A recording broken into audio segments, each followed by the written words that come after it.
1. What is y'all's general approach to emptying the dish rack? Do you empty it in its entirety, or do you just empty it just enough so that you can fit your newly washed dishes in? Or do you only empty the dishes you placed in there to begin with? Okay, Hellfreezer's note, a bit early.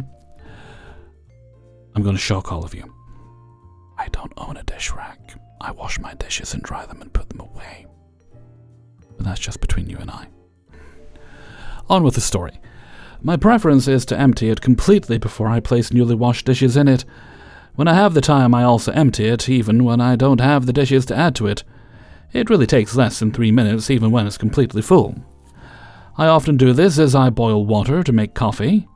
My thought is that this way there is less clutter and not a backlog of dishes in the dish rack, less readily available for use by either I or my roommate. My roommate initially would just add her dishes to the dish rack on top of the dry ones. I've asked her not to do this, as it just sets the clock back on the drying of the below ones, as they're now being dripped on by the new wet ones. She said, okay, but then started to just remove enough dishes from the rack to fit the newly washed ones, and when possible, she would target the dishes she put in herself. I asked her to please unload the dish rack fully, then just enough for her to use it, as again, this keeps us in backlog of dishes in the dish rack. She said okay. I came home the other day and saw that instead of emptying the dish rack of dishes I had washed and left to dry the previous day, she laid out a dish towel on the counter and placed the load of her newly washed dishes on there. We also have a very small kitchen, so if I had wanted to cook, I would have had to dry, they were still wet, and put away her dishes. To me, this seems unnecessarily uncollaborative, petty, even. I understand that we have each agreed to wash our own dishes, but the fact for the matter is we share dishes and cookware and the dish rack. I asked her if we could both agree to be collaborative when emptying the dish rack and just do it fully when you need to refill it. Didn't even ask her to unload it when she didn't need it, like I often do each morning. And she said, you wash your own dishes and you can put them away. This rubbed me all kinds of the wrong way. It seems crazy for us to try to unload our own dishes from the dish rack. I personally don't want to waste mental effort tracking her drying dishes versus mine when they are literally the same dishes. Too much of a tit-for-tat situation. To me, this should be like emptying the trash. We both do it whenever we are the last one to have added to it when it gets full, but we both have contributed to that fullness. I'm not really seeing a way forward. Do we get a second dish rack? No, please don't do that. This is hard because we have a small kitchen. Do we get 2 sets of dishes so we can easily tell whose are whose, but again, small kitchen. Plus that doesn't do much for the cookware we share, that I actually own 90% of. Do I just start unloading the dish rack of just enough space to fit my dishes to match her effort? Which will ensure we have a perpetual backlog of a full dish rack and just feels so petty. We are good friends, but her blatant disregard for collaboration on this really leaves a sour taste in my mouth, especially when I have acquiesced on various requests of her household preferences that I do not like or prefer. Please help. My relationship with my roommate is very valuable to me, but I also don't want to feel like my concerns and preferences aren't as valued as hers. Okay, you get rid of the dish rack. Just get rid of it right now. If it's full, don't care. Take the dishes out. Throw it away. Go out to the bin right now and just throw it away. Throw it away. It doesn't exist. Forget about the dish rack. You need to wash your dishes when you're done with them. I know you said in the comments that your hand drying isn't your preference. Good, your roommate's not going to like it either. So that way nobody really wins. No one's getting one up over the other. Just wash them, hand dry them, put them away. That way that eliminates the issue of the backlog as well. Also clears out counter space. Now you did also mention you think the dish rack saves you time. It actually doesn't save you time. It just delays a very simple task. In fact, if you want to get real technical about it, the time you take putting the dishes in the rack takes more time than it would just be to grab a dish towel, dry them off, and put them away. 1. I, a 26-year-old man, share a 2-bedroom apartment with one housemate, male and 28. We've been living together for 6 months, and I found the apartment listing on a flatmate site. We did not know each other previously. The setup. I have an ensuite bathroom in my bedroom, and he only uses the main bathroom. We both share the kitchen and living area. My housemate works as a store manager and works most evenings and weekends. I work in finance, so my hours are usually 8 to 5 p.m. Monday to Friday with weekends off. The last couple of months, his actions have been really getting on my nerves. As he works late most nights, he doesn't come home until after 10:30 p.m. When he comes in the door, very abruptly, he immediately turns on all the big lights so my bedroom door is illuminated from the light. He jingles his keys as he walks down the hallway to his bedroom. His door is adjacent to mine. He leaves his bedroom door wide open as he takes off his shoes, unpacks his work bag, and always slams the wardrobe door. Usually, if I'm asleep, I am awoken by this disruption by now. Afterwards, he heads into his bathroom and starts using the toilet with his bathroom door wide open. His bathroom is 1 meter from my bedroom door. It's not very pleasant to hear someone urinating or flushing the toilet numerous times when you're trying to go to sleep. Sometimes he puts clothes in the washing machine, and when the cycle ends, it starts high-pitched beeping, and I'm usually so agitated I'm twitching in bed by now. But seriously, who puts a wash on at 10:30 p.m.? Hellfreezer's note, I sometimes do it at like 2 and 3 in the morning because that's just when I'm awake. Sorry. In my previous house shares, there has always been a quiet period between 10 p.m. and 7 a.m. Or here, I guess. A lot of the time he stays in his girlfriend's house after work, and I don't see him for a couple of days. Which I don't mind, as I get the whole apartment to myself, but when he is home, he never contributes with anything. I sweep, mop, and clean down our shared counter areas twice a week. After every time I cook to keep the place tidy and dust-free, I just like it this way. I have not seen my housemate clean anything ever.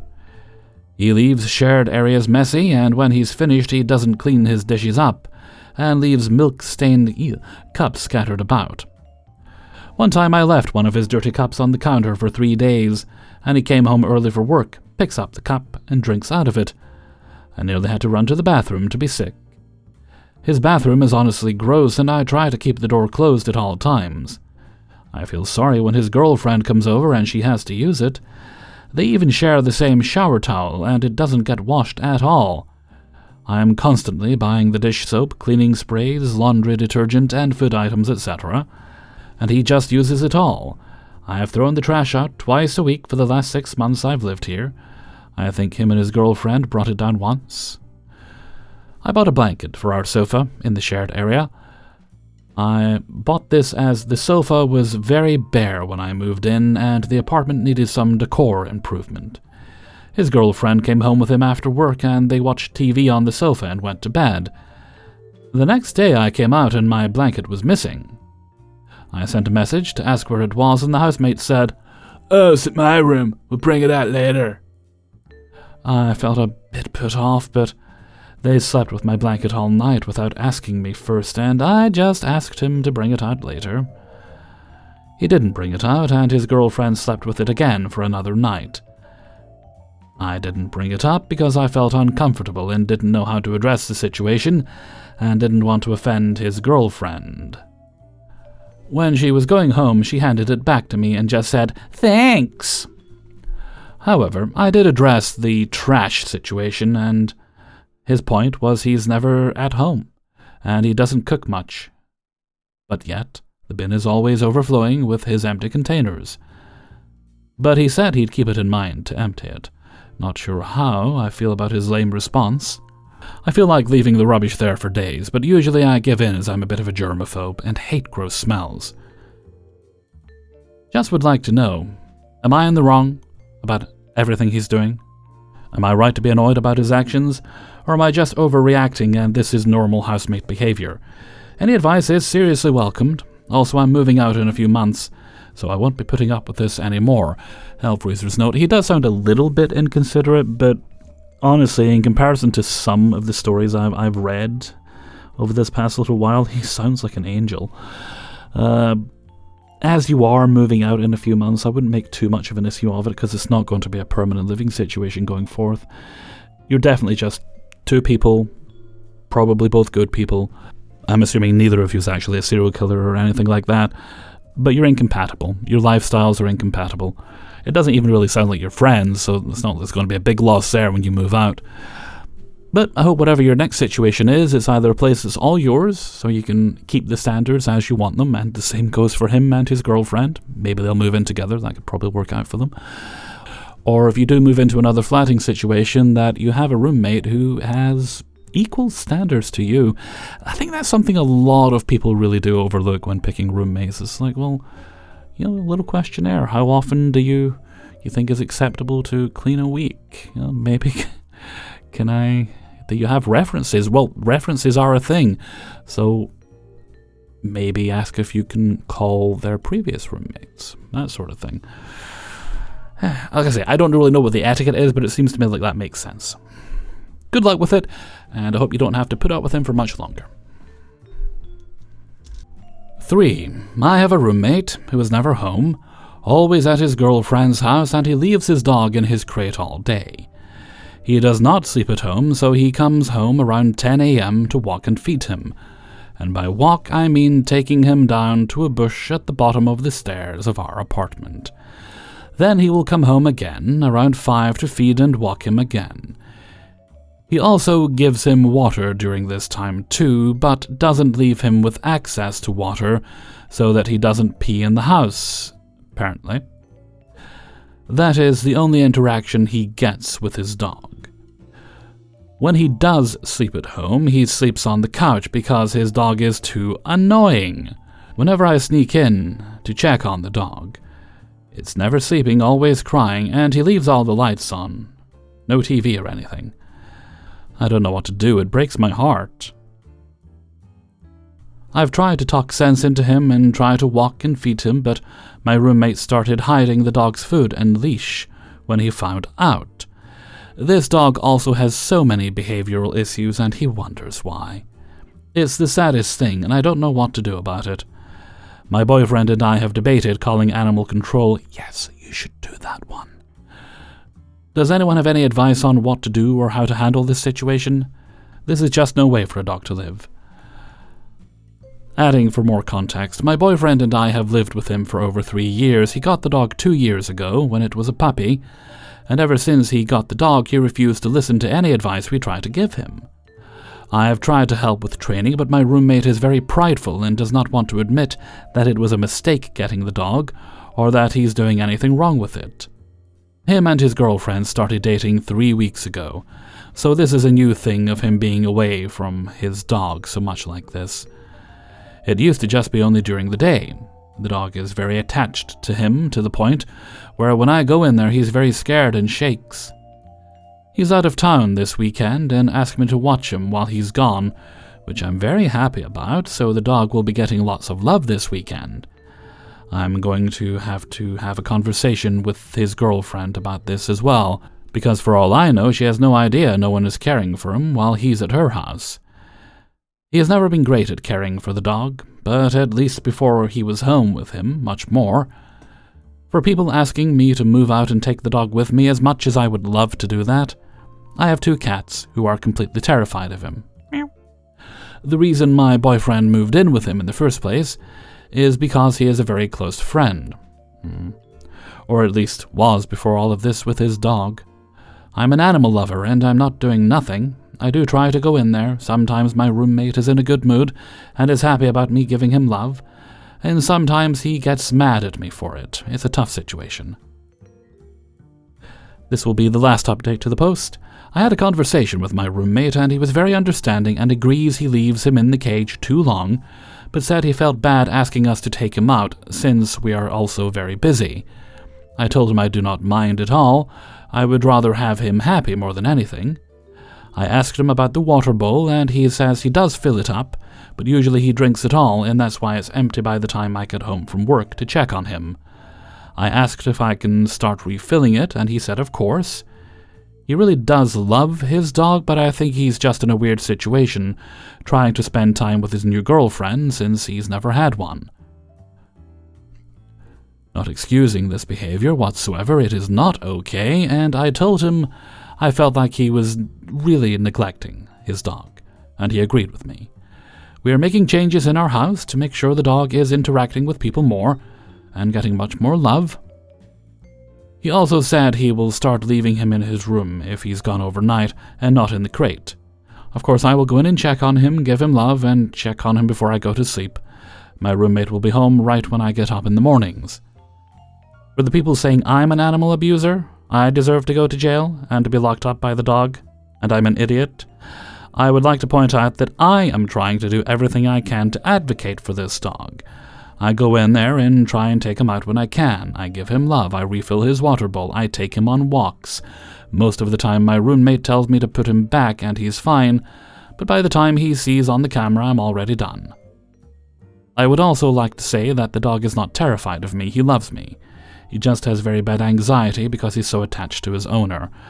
Hellfreezers, no, the people accusing you of that nonsense, what a bunch of fart heads. You need to get your roommate into a position to realize he's just not fit to be taking care of a dog. Either the dog or the girlfriend. It sounds like he's got to decide what's more important to him here. Because apparently he can't take his dog to his girlfriend's. I understand you can't just give the dog away, but it sounds like you've been talking a little bit of sense into your roommate, so maybe in time you'll be able to get him to accept that he's just not fit to be taking care of that thing. I hope it works out for the little fella, and that it works out for you guys too. 4. So me and my girlfriend have recently moved into a big home that we share with a couple of roommates. To give you the list, fake names obviously, me, my girlfriend, the landlord's girlfriend, Mateo's silent, Cathyon, Cathion's boyfriend, plus me and my girlfriend's dog, and Cathion's dog. So in total there's 5 people and 1 dog we share the house with. Now me and my girlfriend have had roommates before when we lived in a different city, and that was a wonderful experience. But this one has shown to have its own challenges. The landlord and his girlfriend are not at all the problem when it comes to the mess. They are pretty clean people and they've been very nice and friendly to us. Where my problem begins is with Cathyon and her boyfriend. I would add Mateo Silent to this, but honestly he's just a really quiet guy who is almost never home and barely has any belongings in the house anyways. So, I can safely say I know he's not really the problem either, but the other two, they aren't the best roommates. And with all the love and respect in my heart, I get the feeling it's because of their culture. Now, I know how that sounds, I promised. I'm not trying to be that guy, but me and my girlfriend have only been here a month and a half, and they're the only two I've noticed that don't do anything cleaning-wise. I've noticed the landlord and his girlfriend clean every Sunday, and Mateo Silent cleans up after himself, even if he makes the slightest crumb. But Cathyon and Mr. Cathyon do not. For example, 3 days after we moved in, I noticed a horrendous smell coming from the communal fridge. But my girlfriend noticed that they cook a lot of genuine Indian dishes, and I might have just been unfavorable to that smell. So not to say anything, because they'll initially eat it, and the smell will go away. So I didn't say anything. But a week passed, and the smell got so repugnant and strong that any time anyone would open the fridge, the smell would waft out, and the entire communal kitchen and living room areas would smell like rotten fish, cooked in aged cheese and spices. Num num num num num num. It was awful. And somehow, the smell seeped into the pores of our food, and everything we had in the fridge somehow tasted like it. My eyes would genuinely water, and I would start gagging. But I held back from saying anything because, again, I wasn't trying to be that guy. So I took it upon myself to clean mine and my girl's part of the fridge, wiped our shelves down, cleaned the communal stove, a whole other story for that one, made what I could smell good, but eventually the smell got so bad that my landlord thankfully told them to throw it out. After a few days, the fridge went back to normal, but oh my goodness. That was the first incident. The second incident happened when I realized, only a day or two after me and my girlfriend had moved in, that the bathroom trash was, like, overflowing. I didn't think twice about it at first, because why not? We're 2 days in, I wanted to show we were good roommates. But eventually, after I took it out, somehow they overfilled it again. And the reason I know it was mainly them was because the bin was filled with a lot of empty Indian shampoo bottles. As in, it had Indian lettering on them. Now, I had just taken this trash out. I wanted to wait a few days to see if anyone else would take it.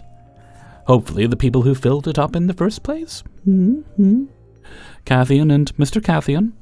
But nope. Even though Cathian and Mr. Cathian work from home, they never once took out the trash. So obviously it began overflowing with the normal tissues and things, so once again I took it out, because I can't shower in poop in peace when orange poop papers are falling out next to me. And oh my god, the shower. When me and my girlfriend first moved in, on the very first day, I had to scrub it down because, oh my goodness, it smelled like straight BO anytime the water would hit the walls of the tub or anything. I don't even know how that is possible, but lordy, they simply do not clean. The kitchen trash is always overflowing with either their own cooked dishes or Indian takeout. The bathroom trash is always overflowing with random things.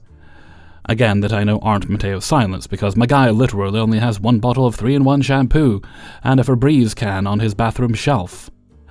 And I also know aren't the landlord couple, because they have their own bathroom in their room. The shower smells like a footlocker if I don't bleach it every week. And to make matters worse, the cherry on top, their dog. He is so incredibly untrained. When I was sitting in the communal dining room, Cathian came down with him and literally just let him jump on the kitchen counters. He came toward me and jumped on the dining table, tried to hump my leg, ran to the communal couch and jumped on it and rubbed himself all over it, all while Cathian was just there saying, "No, good boy, Rocco." Like, what? I was so grossed out and annoyed, I decided I will just always lounge in my room. The landlord asked us before we moved in if our dog was fully trained. And she is. She does not bark while indoors, she does not poop or pee inside, she knows she does not go in the couch or in the kitchen. She is actually fully trained. But Rocco doesn't have to be. Is my landlord also afraid to talk to them because he doesn't want to come off as that guy? You know the guy. I personally feel as though there is a line that you shouldn't cross when sharing a living space, culture or not. I don't think it's fair to subject others to your unclean habits or behaviors, just because you don't see anything annoying about them. Right? Or am I in the wrong? 5. I currently reside in a 4-person room within a hostel located on my university campus. My living arrangement includes 3 other roommates, Rita, Rose, and Lisa. I've built a fairly strong bond with Rita, and although my relationship with Rose is more casual, we seem to get along well enough. My connection with Rita began before Rose and Lisa joined us in the room, giving us a kind of foundation for our friendship. Most of the time, the 3 of us, Rita, Rose, and I, tend to stay in our room, and over time we formed a close-knit relationship. We often cook meals together, and engage in long, deep conversations that stretch into the night. It's these moments that have allowed us to become comfortable around each other while still appreciating the quiet and personal space in our room. Lisa, however, has approached the living situation differently. She hasn't made much of an effort to connect with us, as she spends a significant amount of time with her friends in a different room. While we have tried to maintain a cordial relationship with her, it's simply not the same level as the rapport I share with Rita and Rose. Recently, we've run into some problems with Lisa, primarily due to her habit of bringing her friends into our shared living space. This has resulted in quite a bit of noise, which we have found disruptive. I had to bring it up to her directly, asking her to tone down the volume a bit, but unfortunately my request went unheeded. They continue to be loud, even going so far as to knock on our door vigorously in the middle of the night, while my other roommates were trying to sleep. Their entrance was anything but subtle. They barged in, causing a loud commotion that showed a complete disregard for our peace. To restore some sense of quiet in our room, I had to step in once again and ask Lisa's friends to keep it down. After that intervention, her friends had fewer visits to our room, which I believe helped ease the tension. Overall, that's the general state of our relationships in this shared space. Recently, I encountered a situation with Lisa regarding some food preparation I did using her hot plate. Before I used it, I made sure to ask for her permission, and afterward, I took care to clean up the area thoroughly.